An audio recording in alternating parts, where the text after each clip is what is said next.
शुभ संध्या मित्रों, आपका स्वागत है एजुकेशन कैप्सूल में।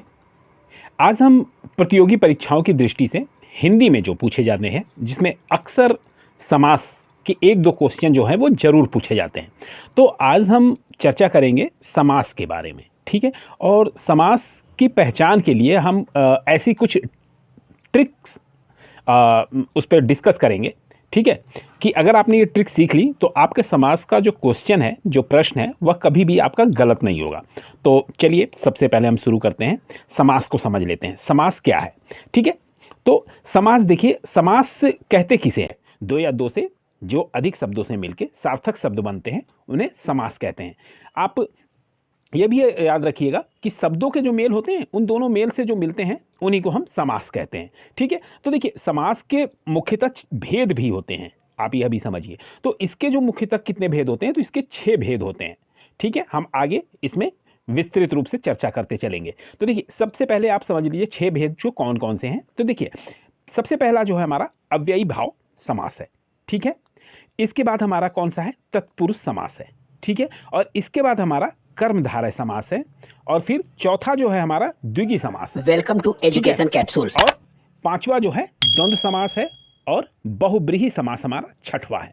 तो यानी अगर समास के भेद पूछता है तो आपको क्या करना है, ये 6 भेद जो हैं, इसके 6 प्रकार जो हैं, ठीक है, ये आप बताएंगे, ठीक। एक और सिंपल सा आप याद रखिएगा कि साल, ठीक है ना, आपके ईयर में कितने मंथ होते हैं? तो 12 मंथ होते हैं, ठीक है ना। और मंथ को क्या कहते हैं हम?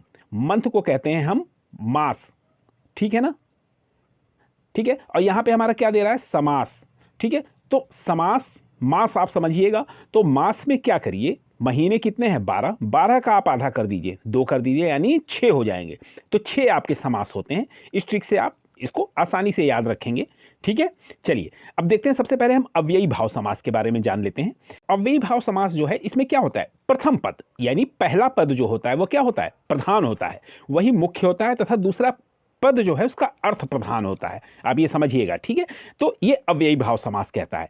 इसमें देखिए, अव्यय पद कह रहा है, प्रारूप, लिंग, वचन, कारक में न बदल के सदैव समान रहता है।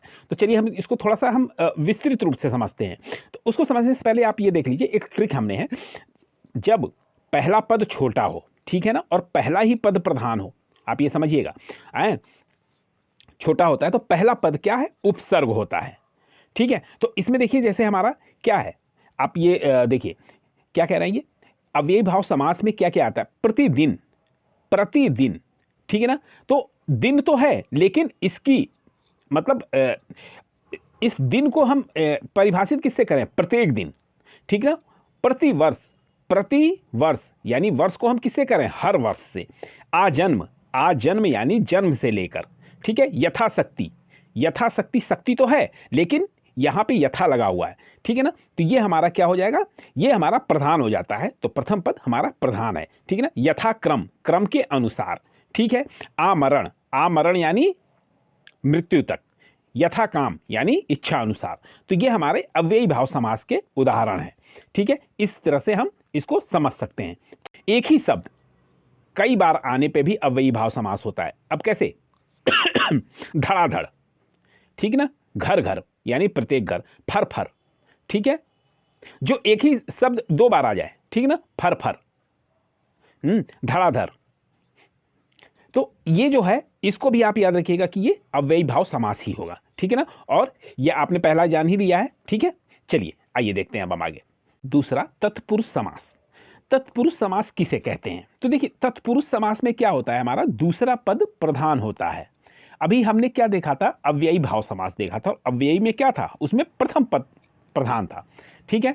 और यह कारक से जुड़ा हुआ समास होता है, ठीक है ना। और इसमें क्या होता है? अव्यय तत्पुरुष समास में, इसमें विग्रह में जो कारक होता है, जब इसका विघटन होता है, उसमें जो कारक होता है, तो वही समास कहलाता है। तो देखिए, इसमें 2 पदों के बीच जो कारक चिन्हों का लोप हो जाता है, ठीक है ना, जिसे हम तत्पुरुष समास कहते हैं। देखिए, हम इसके लिए एक ट्रिक इस्तेमाल करते हैं। तत्पुरुष समास का दूसरा पद छोटा होता है, आप समझिएगा, ठीक है। दोनों पदों के बीच कारक चिन्हों का लोप हो जाता है, ठीक है ना। अब जैसे क्या हुआ? देश, देश के लिए भक्ति, तो के लिए इसका क्या हुआ? खत्म हो गया, देश भक्ति आ गया, ठीक है। अब इसी तरह राजा का पुत्र, राजपुत्र, ठीक है ना, राह खर्च, ठीक है, राजा का महल यानी राजमहल, ठीक है, यश को प्राप्त यानी यश प्राप्त, ठीक है, और करुणा से पूर्ण यानी करुणापूर्ण, पाप से मुक्त पाप मुक्त, ठीक है, शिव का आलय यानी शिवालय, ठीक है। इस तरह से आप इसको समझिए। चलिए अब देखते हैं। देखिए एक तत्पुरुष के भेद भी होते हैं, ठीक है ना।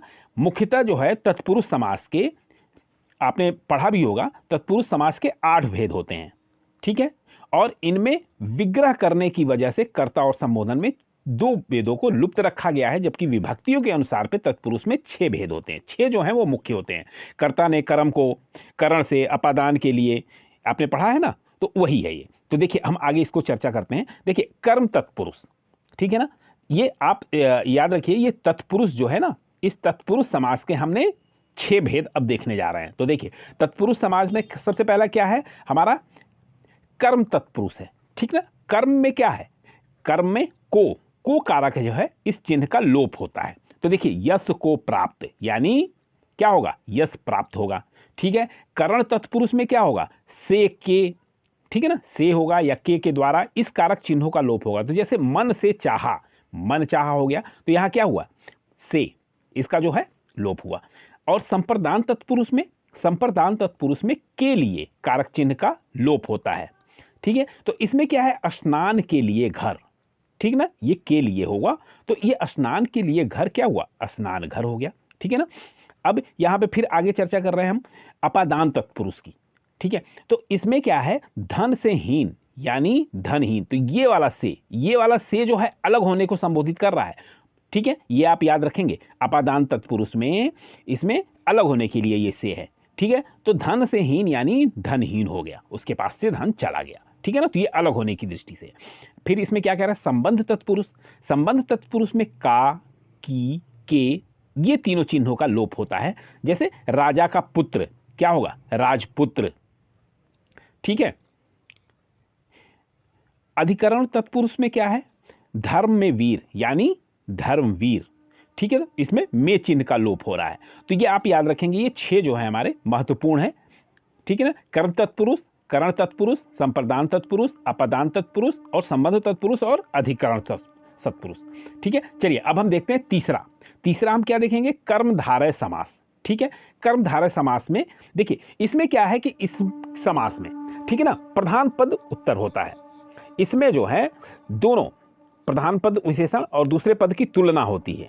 इसमें क्या है, विग्रह करने पे मध्य में जो है के समान, मतलब एक दूसरे से कंपैरिजन करने वाला, ठीक है, वो होता है। तो देखिए हम आगे देखते हैं।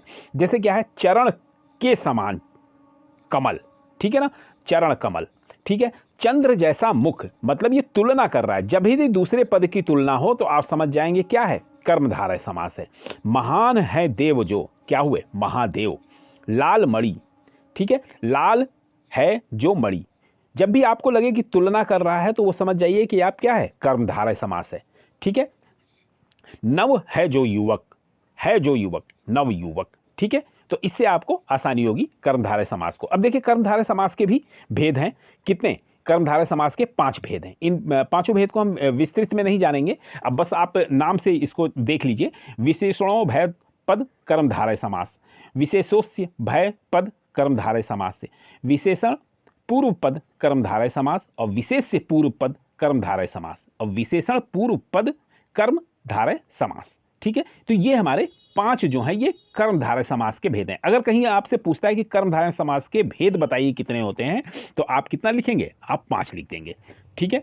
चलिए आगे हम देख लेते हैं द्विगी समास। द्विगी समास तो नाम में ही आपको दिख जा रहा होगा, द्विगी, द्विगी का मतलब क्या हुआ, द्विगी, द्वि से आप समझ लीजिए कि संख्या, ठीक है ना। इस समास में देखिए पूर्ण पद संख्यावाचक, पहला ही पद जो है वो संख्या को दर्शाता है, ठीक है ना। और कभी कभी उत्तर पद भी संख्यावाचक हो सकता है, अभी हम इसको देखेंगे बीच में, ठीक है। इस समास में प्रयुक्त संख्या किसी अर्थ को नहीं बल्कि समूह को दर्शाती है, तो इसमें अर्थ नहीं निकलता है, समूह बताता है, ठीक है। वह समास जो किसी समस्त पद, समाहार या समूह का बोध कराए तो समझ लीजिए वो क्या है, आंख मूंद कर आप लगाएंगे क्या, द्विगी समास, ठीक है। इसमें कोई संशय नहीं होना चाहिए।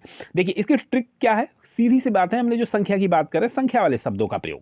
अब देखिए इसमें क्या है हमारा, द्विगी समास के जो उदाहरण है, आप ये देख लीजिए।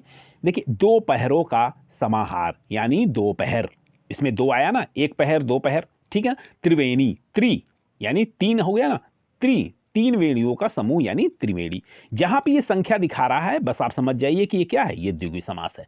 त्रिलोक यानी तीनों लोकों का समाहार, तो यानी क्या हुआ, तीन लोक। 100 शब्दों का समूह शताब्दी, ठीक है ना।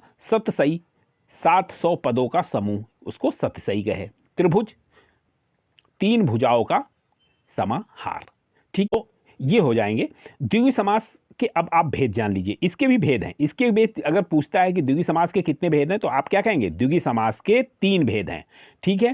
पहला क्या है, समाहार द्विगुणी समास, उत्तर प्रधान द्विगुणी समास और समाहार द्विगुणी समास, ठीक है। ये 3 इसके भेद हैं, तो इन तीनों को आप याद रखेंगे। चलिए आगे देख लेते हैं हम द्वंद्व समास। देखिए, द्वंद्व समास क्या है, वह समास जिसमें दोनों पद प्रधान होते हैं, ठीक है। इसमें किसी भी पद गौड़ नहीं होता है, छोटा नहीं होता है, ठीक है। इसमें दोनों ही पद जो हैं एक दूसरे के विपरीत होते हैं। हमेशा ऐसा नहीं होता, लेकिन इस समास में विग्रह करने पर और अथवा या इस पे इस्तेमाल किया जाता है। तो देखिए, इसमें जो है एक ट्रिक है, इसमें क्या है कि दोनों शब्द एक दूसरे के उल्टे होंगे, ठीक है। और इसमें क्या है, विलोम शब्द होंगे, ठीक है। यानी एक तरह से अगर आप समझिए सुख दुख, ठीक है ना। अब चलिए आगे हम देख लेते हैं, इसमें इसके उदाहरण भी देख लेते हैं। देखिए, जल वायु, जल एंड वायु, ठीक है ना। पाप और पुण्य, ठीक है। जल और वायु, पाप और पुण्य, राधा कृष्ण, नर नारी, गुण दोष, अमीर गरीब, सुख दुख, ये सब क्या हो जाएगा, ये सब हमारे द्वंद्व समास के। द्वंद्व यानी आपको द्वंद्व हो कि हाँ एक सीधा है एक उल्टा है, एक उसके जस्ट विलोम है, ठीक है। तो ये आपका हो जाएगा। तो ये आपके द्वंद्व समास के उदाहरण। चलिए आइए बहुब्रीही समास हम देख लेते हैं। बहुब्रीही समास क्या है, तो देखिए इस तरह के समास में हमें क्या होता है कि इसमें कोई पद प्रधान नहीं होता है। आप देखिएगा, इसमें दो पदों से मिलकर तीसरा पद तैयार होता है, ठीक है। बहुब्रीही में ये सबसे कॉमन है, ठीक है ना। इसमें क्या है कि दो शब्द मिलके किसी तीसरे शब्द की ओर इशारा करेंगे, ठीक है। और इसमें जो है तीसरा पद प्रधान हो जाता है। इसका विग्रह करने वाला हो, जैसे वाला है, जो है, जिसका है, जिसकी है, जिसके है, वह आदि शब्दों का उपयोग होता है। अब देखिए हम आगे देखते हैं इसका क्या है।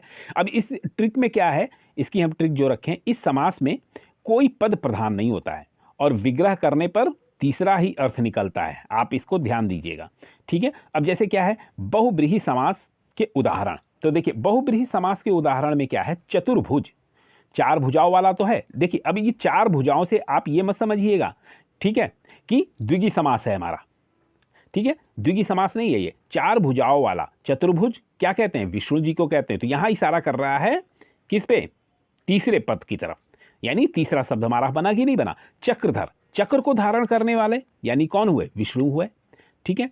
श्वेतांबर, ठीक है, श्वेत वस्त्रों वाली, तो उनको किनको, सरस्वती जी को कहा जाता है। गजानन, गजानन गज का आनंद, क्या इससे दूसरा अर्थ आ रहा है ना, हमारा गणेश जी का आ रहा है, ठीक है। नीला है कंठ, यानी हमारे कितने, रुद्र यानी शिव जी हुए, ठीक है। दशानन, 10 हैं जिसके सिर, ठीक है ना, या 10 हैं आनंद, ये रावण हो गया। तो यहाँ पे आप यही समझेंगे कि दो जो हैं शब्द मिलके वो तीसरे का अगर करें, ठीक है ना, तो ये हमारा बहुब्रीही समास हो जाएगा। यदि प्रश्न में, ठीक है ना, ये थोड़ा सा इंपॉर्टेंट है, आप देख लीजिएगा। यदि प्रश्न में ऐसा दर्शाएगा, पूछ रहा है कि कर्मधारय समास, द्विगुणी समास, बहुब्रीही समास तीनों दिए गए हैं, तब हमेशा ही बहुब्रीही पे टिक करना है, ठीक है ना। आप समझ रहे हैं ना इस बात को। देखिए जैसे नीलकंठ, ठीक है, अगर नीलकंठ दिया हुआ है और वहां पे कर्मधारय समास, द्विगुणी समास और बहुब्रीही समास अगर आ जाता है, अगर देखिए नीलकंठ, नीला है कंठ, अगर बहुब्रीही नहीं दिया हो, ठीक है ना, अगर कर्मधारय दिया हो, ठीक है ना, अगर उसमें द्विगुणी दिया हो तो आप द्विगुणी या कर्मधारय लगा सकते हैं, ठीक है ना। लेकिन अगर बहुब्रीही दिया है तो आप किसको प्रेफरेंस करेंगे, आप बहुब्रीही को करेंगे, ठीक है। तो ये हमारा इस तरह से ये समास का चैप्टर खत्म हुआ। Thanks for watching. आप हमारे चैनल को सब्सक्राइब भी कर सकते हैं।